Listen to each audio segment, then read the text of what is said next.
And it strikes someone reading the book that the most important recipe in the book is your recipe for how to become a master student at anything, at everything. So can you give us a little amuse-bouche, if you will. See what I did there? Not the muser. Right. About like, what is that recipe for becoming a master student? Yep. So a lot of it is about testing assumptions in the learning process. I'll give some real examples. And also has to do with looking for the anomalies. So not looking for the people who follow the 10,000 hour rule necessarily. Like looking for the people who are abnormally good with very mediocre raw materials, right? And for those who have read the 4-Hour Workweek and the 4-Hour Body, the 80-20 principle and looking for the 20% that gives you 80% of the benefit is very strongly throughout the book. So the general process can be remembered by the acronym DISS, so D-I-S-S-S, 3 S's. And there's deconstruction, that's step number 1, which is basically asking a bunch of unusual questions, like what if I did the opposite? You know, who fits this following profile in what I'm trying to do? In the case of, let's say, swimming, right? You have, let's say, the Mike Phelps approach, which is like a human outboard motor, hundreds, thousands of hours, very particular approach, but he's also a mutant, right? So a lot of mutants are successful not because of how they train, but in spite of how they train. Right. Then you have someone like Shinji Takeuchi, who's an older guy, he's like 38, and I think he learned to swim when he was like 35 or something, and he has the second most watched swimming video on YouTube after Phelps. Wild. Because his technique is so effortless. He just like glides. It's incredible. It's the total immersion method, which is what I use to learn how to swim, and I kind of dissect it in the 4-Hour Chef too. But it's extremely counterintuitive. And by deconstruction, you're picking the Lego blocks that you then look at. So other than having a big skill, you'd say, all right, well, in swimming, like what do they do with their arms? What do they do with their legs? How frequently do they train? And why do people quit? That's the biggest question, right? Why do people quit? And then you have to avoid those things. You get around them. So I always quit swimming because they'd be like, all right, grab a kickboard. And I'd kick my little heart out and go nowhere and get exhausted. And I'd be like, I'm out. Done. Clearly not designed for swimming. I'm done. Yeah. Quit multiple times. And then total immersion was like, no, if it feels like a workout, you're using too much effort. It should be really easy. So don't kick at all. We're going to basically do no kicking. And it's just like, I didn't know that was possible. And all of a sudden, I go from swimming 2 laps total, maximum, to like 20 laps with ease with the first week. It had nothing to do with physical training and everything to do with technique. Same with basketball, And so deconstruction is finding these pieces that you can then drill down on. Selection is the 80-20 process. That's the first S, and that's just choosing the critical few things that have the biggest impact. And you could apply that to, let's say, cooking gear, right? Mm-hmm. People have kitchens full of stuff that never gets used or is hard to clean or whatever it is. Yeah, me too, Or I have, my mom, great mom, gave me maybe 2 knives when I graduated from college, and they just sat there in the block like furniture for 15 years or whatever it is. And I finally ended up using these things because I looked at the simplest techniques that gave the highest return on investment. But if you visit, let's say, a professional chef, I visited one of the top restaurants in all of India. Actually, it's the top-rated restaurant in all of India. It was in Calcutta at the Oberoi Grand. And the chef, the executive chef, had a $20 Victorinox knife that you can buy in Walmart here. He had maybe 1 or 2 stainless steel pans that are like $15-20 each. And then he used towels for pot holders and everything else. He didn't That's it. Meaning, like, the gear that this guy uses, ingredients aside, you could buy in the United States for less than $75, and you're done. And he used 4-star dishes at the highest end hotel in the entire country. That's amazing. And that's really fun when you realize, like, I found like herbs and spices really overwhelming. And that was my case. It's like, I can't tell the difference between like cilantro, basil, I don't know. So I can't cook. And it's like, no.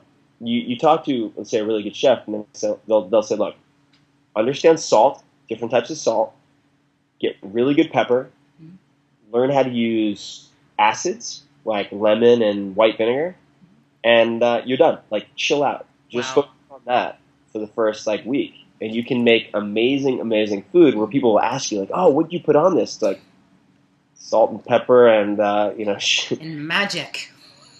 and a little picture. You can make amazing, amazing food. You can also make amazing, amazing jump shots or swim amazing, amazing distances. Yeah. By looking at things uncommonly. So I teach people how to do that. And then sequencing is just putting things in the right order. So if you talk to some of the top golf coaches out there, could you watch my form? Is my form correct? Is my form incorrect? And they say, look, your form is fine. It's the sequence. It's the order in which all those pieces are moving that's out of order. And the reason most people fail language learning, for instance, is because they do stuff out of order. They try the really, really boring, like, DMV form, tax return. And it's just like, that's why I failed with Spanish for years. And until, for instance, with Japanese, like I used comic books. And it was just like that. I used judo textbooks to learn the grammar because I'm not interested in the newspapers, but I was interested in judo. And it's like there are these shortcuts for getting those things done. Mm-hmm. And then the last one is stakes. So if you, let's say, don't do your job, you get fired, or you don't make any money, there's a consequence. But if you don't follow your diet, let's say, or you don't take your piano lessons, like there isn't really a punishment or necessarily a great reward. So creating those consequences, which you can do really easily using sites like Stick, STICKK, which is pretty funny because you can create like an anti-charity that you would rather. You can like pick a political party. So it's like you could pick like the George W. Bush Congressional Library and you put $100 into escrow. Yeah. Friend referees to make sure like you're cooking twice a week or whatever, or following your diet. And if you break the rules, you officially donate to this charity that you hate. So it could be anything you want. And it's easy. And people comply. Like people who have never, ever done a diet are suddenly like, I would rather kill myself than donate $100 and be on the record for giving money to, you fill in the blank. Right. And then all of a sudden, so that's the basic process. But really the fun is in looking at the examples and sort of absorbing all these principles. So. Well, I wanted to actually talk to you a little bit because so many of the experiments that you've been conducting for these years now have seemed to be around sort of grand pursuits, right? Like high-level skill building or personal development missions, how to be a world-class chef. Yeah. One of my questions is, because I feel like readers and viewers want to know, what if someone just wants to get out of debt? Or what if they just want to like lose 20 pounds or start a business or something that's a little less exciting but still really important in leveling up their lives? Yeah, can you still use this DISC process for that kind of a thing? Yeah, the process is the same. And I push the envelope. I do all the crazy stuff so people don't have to, right? I mean, and it just makes for a fun story. So if I'm eating, Ben & Jerry Vermonster, which is like 15,000 calories of ice cream with 500 grams of fat with, fudge and brownies and bananas, and if I eat that in 20 minutes in competition with a bodybuilder as a competition, and then have lower body fat the next day when I measure it, like the story of that is fun. But do I expect people to do that? No, definitely not. But if they're having like Thanksgiving or Christmas and they don't want to get that, then the same principles apply. And so similarly, it's like if I'm showing examples of people who've lost 170 pounds on the slow carb diet or whatever, or people who go to like 4% body fat because they're a competitive athlete and they want to go crazy, most people are going to fall in between those two. Right. But the reason I do the crazy stuff is because if I want somebody to say, well, if that person can lose 170 pounds, like I have no excuses not to lose 20 pounds. Yeah, yeah. Or, if Tim Ferriss can kill himself cramming 6 months of culinary school into 48 hours in one weekend, which was an experiment that's also in the 4-Hour Chef, then like I have no excuse not to try to learn knife skills in an afternoon. Like, that's silly. So I want to take the intimidation factor out of, let's say, getting rid of credit card debt or whatever it might be. We can talk about all the different examples. One thing I did want to point out is, there are lots of references from the title throughout the book to learning, but we're not really talking about sort of rote memorization or learning of well, I always joke about how I'm learning things because I'm going to be on Jeopardy in a few years. And I think you probably could use your methods for that, but you talk a lot about learning in terms of like skills and how to do new things and action and mastering new fields. And I feel like this book and all of the books have a real focus on becoming and evolving as a person. In For Our Chef, you actually draw a contrast between being great and becoming great. Yeah. Can you talk to us a little bit about what the difference between those two things are? Yeah, absolutely. So being great, if you try to emulate, let's say, the top 0.01%, so like the Tiger Woods, the Michael Phelps, the fill in the blank, Kobe Bryant or LeBron James, whatever. At the very, very highest level, certainly in sports, people have abnormal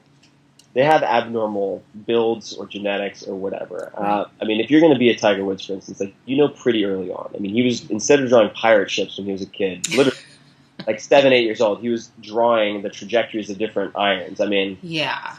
So what that means is those people certainly have amazing technique, training, etc., but they often succeed in spite of what they do, not because of it. And what's important is that, and this is true for investing too, by the way,